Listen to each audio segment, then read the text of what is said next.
Disclaimer: the content presented on Nourish today is for informational and educational purposes only. It is not intended as medical advice, diagnosis, or treatment.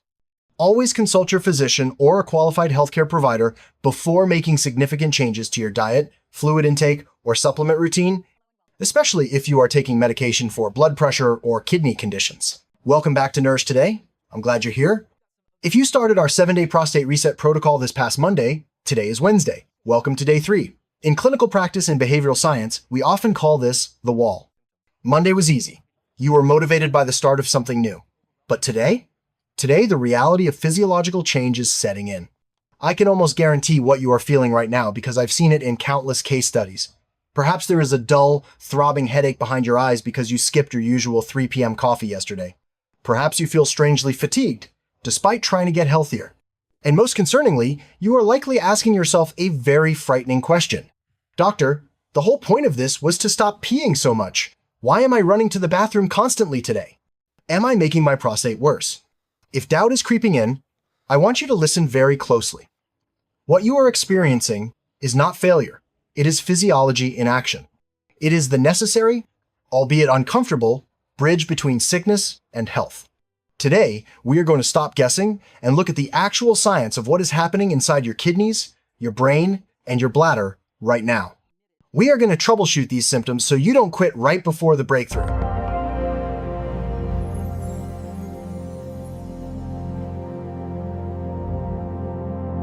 Let's tackle the biggest fear first, the increased daytime urination. You need to understand the difference between pathological frequency caused by disease and physiological diuresis, a healthy response to fluid intake. For years, perhaps decades, your body has likely operated in a state of chronic, low-grade dehydration. Furthermore, the modern diet is notoriously high in sodium. To maintain homeostasis, balance, your kidneys have adapted by hoarding water to dilute that salt. You were bloated, stagnant, and your filtration system was sluggish. On Monday, you introduced consistent hydration, specifically warm lemon water, which acts as a mild natural diuretic. You essentially opened the floodgates. The science of natriuresis. Your kidneys are now finally able to perform natriuresis, the excretion of excess sodium in the urine. Where salt goes, water follows. This isn't just water passing through you. It's a deep cellular cleaning. Your body is dumping accumulated metabolic waste that it previously didn't have the resources to flush out. This temporary increase in daytime frequency is evidence that your kidneys are finally working correctly. The bladder's relearning curve. Secondly, we must consider the bladder muscle itself, the detrusor muscle.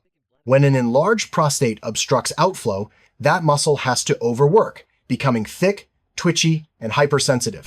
It sends urgency signals even when it's only partially full. Now that your bladder is filling faster with proper hydration, that hypersensitive muscle is overreacting. It's confused. The clinical perspective. This phase is temporary. In most subjects, this adaptation period lasts anywhere from 4 to 10 days. Once your electrolyte balance stabilizes and the bladder gets used to normal fill volumes, the daytime frequency will normalize. But you must push through this initial flush phase. Now, let's address the headache and fatigue.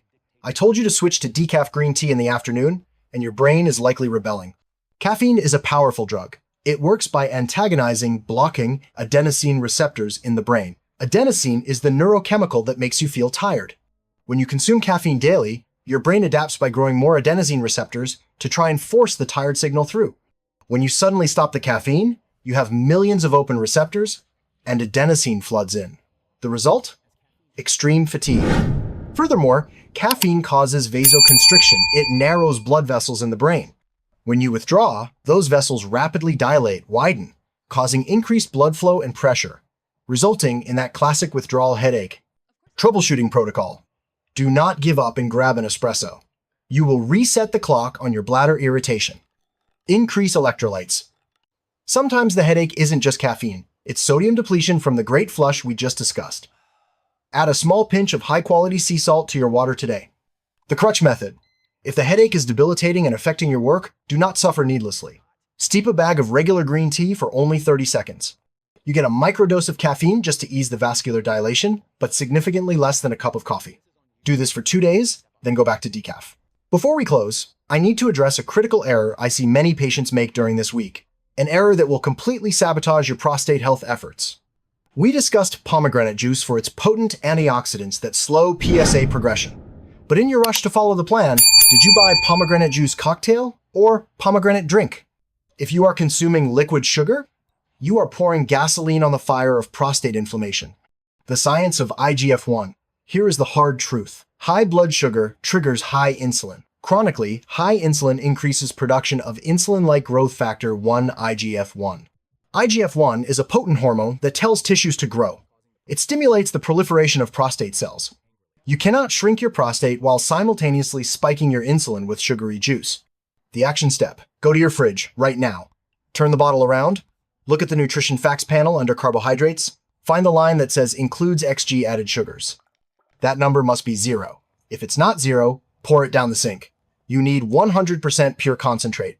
It should taste tart, earthy, and slightly astringent, not like candy. Gentlemen, physiology is not magic. It is cause and effect. The discomfort you feel today, the frequent bathroom trips, the foggy head is the feeling of your body recalibrating after years of operating suboptimally. If you quit on a Wednesday, you will never see the benefits of the weekend. You will go right back to waking up 4 times a night. Hold the line, keep flushing your kidneys, stay away from the caffeine, respect the 3-hour evening cutoff rule. I need to know how you are coping. In the comments below, tell me, on a scale of 1 to 10, how tough is the caffeine withdrawal today? Let's support each other down there. Our community is growing stronger every day. If you're feeling lost or jumped into the middle of this series, you need the full roadmap. Click the link right here on the screen to watch Sunday's 7-day action plan video. It lays out the exact schedule you need. And finally, if you are unsure if you bought the right decaf tea or the right sugar-free juice, do not guess. I have linked the exact scientifically validated brands I recommend in the description box below. Ensure you have the right tools for the job. Stay hydrated, stay consistent, and I'll see you in the next video. Thanks for watching. Stay informed, stay calm. Subscribe for calm, evidence-based health here on Nourish Today.